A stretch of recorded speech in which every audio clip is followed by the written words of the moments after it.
what it will be. Kwa sababu leo haitakuwa kusema ni mhudumu wala. Because today it will not be seen that this is a servant or who. Na ukikaribia karibu na mimi unaweza kaenda. And if you go near me, you may drop. Na mtafsiri wangu leo sijui kwaje. And I don't know about my interpreter. Ila Mungu akutie nguvu. Amen. Bwana Yesu apewe sifa. Amen. Bwana Yesu apewe sifa. Amen. Somo letu leo. Our subject today. Kutambua. To know. Na kuthamini. And to value. Thamani. The valueness. Iliyoko ndani yako. That is in you. Kutambua. To know. Na kuthamini. And to value. Thamani. The valueness. Iliyoko ndani yako. In you.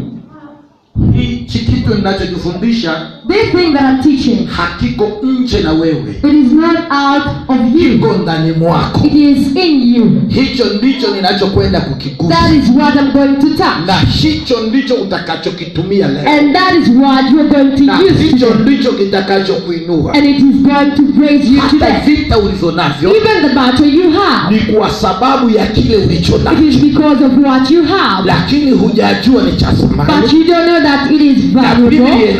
And the Bible tells us. Yesu anasema, Jesus said, shika sana ulichonacho. Take hold to what you have. Asije muovu akakitwaa. The devil should not take it away from you. Ulichonacho. It is called what you have. Vita vyote vilivyokusumbua. So the battle that is surrounding you, matatizo yote yanayokufuatilia, the problems that are after ni kwa sababu ya kile ulichonacho. It is because of what you have. Na leo nitataka utambue thamani ya kile ulichonacho. And today I would like you to recognize the value of what you have. Utambue faida ya kile ulichonacho. For you to know the advantage of what you have. Ndio maana wachawi wanakuchukia. That's why the witches are hating you. Ndio maana waganga wanakuchukia. The witch doctors hate you. Shetani na mapepo na majini wanakuchukia. The devil and the demon hates you. Ni kwa sababu ya kile ulichonacho. It is because of what you have. Ila kinachoshangaza ni kwamba but what is surprising wale walionacho, those who have, hawajui thamani yake. They don't know the value of what they have. Ila wanalalamikia mateso. But they complain about the suffering. Wanalalamika kwa ajili ya shida. They complain about the difficulty. Lakini hawaoni thamani. But they don't see the value ya kile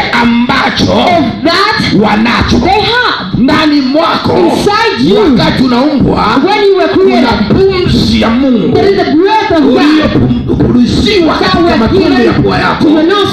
Hiyo pumzi kakufanya kuwa kiumbe. And that breath make you be a living creature. Hiyo pumzi kakufanya uwe mtawala. That breath make you the reigner. Hiyo pumzi ikakufanya uwe sura ya Mungu. And it make you the face of God. Hiyo pumzi ikakufanya uwe muumbaji. And it make you the creator. Ninaposema habari ya muumbaji, mwingine anashangaa. When I talk about the creator, the other one is surprising. Lakini kuna kitu ambacho nataka leo, but there are things that I want today, unielewe, for you to understand. Jina la Bwana Mungu libarikiwe. Amen. Bwana Yesu asifiwe. Amen. Mungu alipopulizia pumzi, when God threw the breath to the nostril, akawa kiumbe hai. The human became the living creature. That's only that one.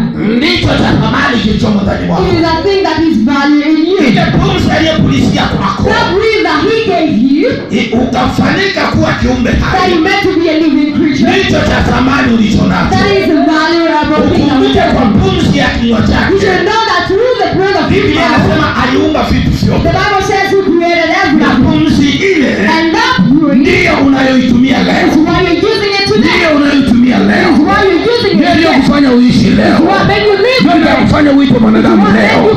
Ni ile pumzi iliyoko ndani mwako leo. Pumzi ile ya uumbaji.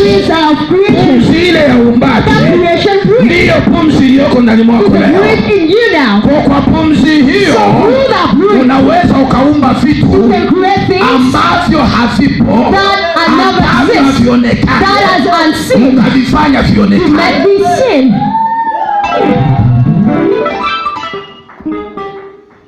Hallelujah. Amen. Walokole wengi, many born again Christians, maombi yetu wengi, maombi yetu mengi, our prayers, most of our prayers is the devil is defeated. By the name of Jesus. Jina la Bwana Mungu libarikiwe. Bwana Yesu asifiwe. Amen.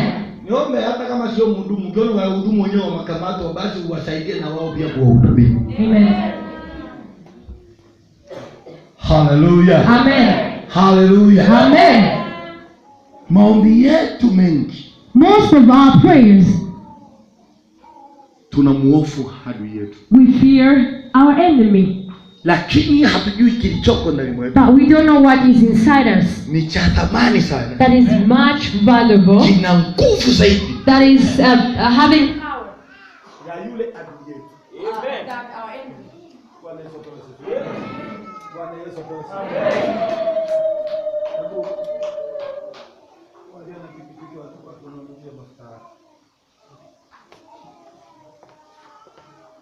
Jina la Bwana Mungu libarikiwe. Hatujui kwamba we don't know that kile tulicho nacho what we have ndani yetu inside us kina nguvu kuliko adui yetu. Is having much energy than our enemy.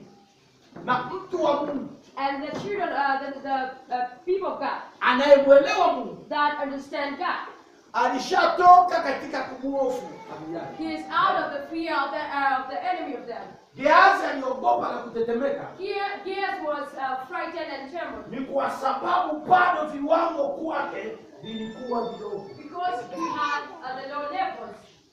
Hakutambua kwamba pumzi ya Mungu yuko kwake, yeye ana nguvu kuzidi majeshi na washari. He didn't know that the breath that he have power than those. Lakini alipoambiwa Elisha, but when Elisha was told, tumezingirwa hapa, that we are surrounded here, Elisha akamwambia, Elisha said, don't be afraid. hao waliotuzingira, Those who are surrounding us, wana silaha, they have the weapons. Don't be afraid. tulionao, What we have, tulionao hapa leo, that what we have here today, tulionao hapa leo what we have today, ni wengi. Tulionao hapa leo what we have today, wana mambo mengi ambayo Mungu anayafanya leo. and many things that God will do today. Ni kutokana na wewe kutambua thamani ya kitu hicho. It is how you recognize the much thing in you. Bwana Yesu asifiwe. Biblia inatuambia, The Bible tells us that ukilishika neno langu, if you hold to my word, listen this thing.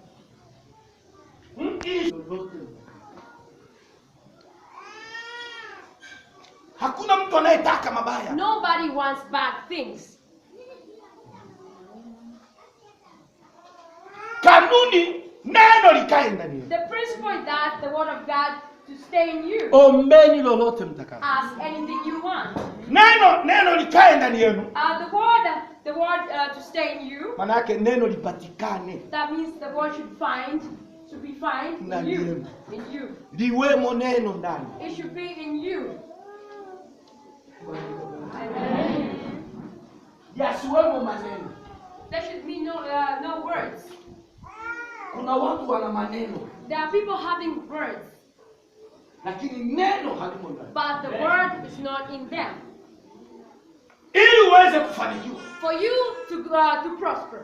Ili uweze kujibiwa. For you to be answered. Ni lazima utambue thamani ya kilichomo ndani mwako. You must recognize the valuable thing in you. Nataka tuongelee vitu hivi. I'd like us to look at the two things. Msomaji leo kitabu cha Yohana Mtakatifu mlango wa kwanza mstari wa kwanza. John chapter 1 verse 1.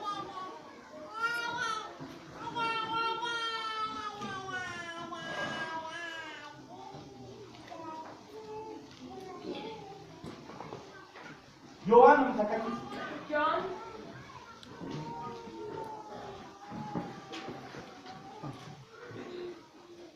Soma. read it. Yohana Mtakatifu mlango wa kwanza mstari wa kwanza. Amen. Nasoma kwa msaada wa Bwana. Hapo mwanzo kulikuwako neno. Napenda patunzi hapo. Napenda patunzi. I'd like you to keep them. Naomba soma tena. Read it. Hapo mwanzo kulikuwako neno. Rudi kasome Mwanzo moja. Genesis chapter 1:1.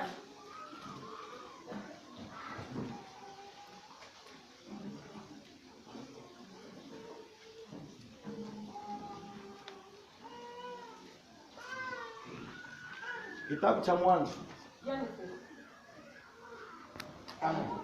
Hapo Hapo mwanzo Mungu aliziumba mbingu na nchi. Kuna vitu viwili hapa tunaviangalia katika vitabu hivi viwili. There are two things that we are after here in this Lakini book. hivi vitu viwili limerudiwa neno lile lile moja. But this the two things there is a word that is repeated.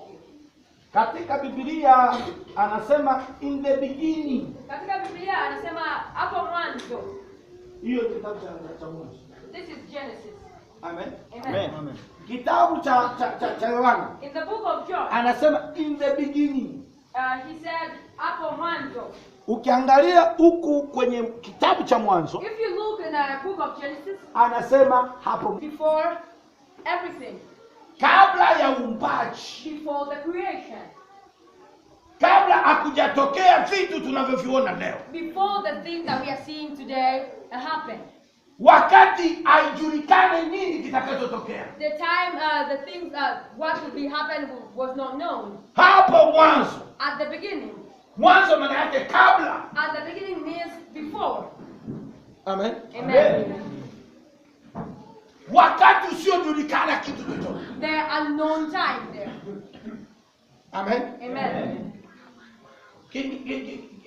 Katika Yohana anasema In John he said, in the beginning hapo mwanzo, was the word, katika mwanzo, and the word na neno, was with God. neno la Mungu. Neno lilikuwa kwa Mungu. Amen. Amen. In the beginning Hapo mwanzo, was the word, kulikuwa na neno. and the word Na neno was with lilikuwa God. kwa Mungu. Neno lilikuwa na Mungu. Amen. Amen. Amen.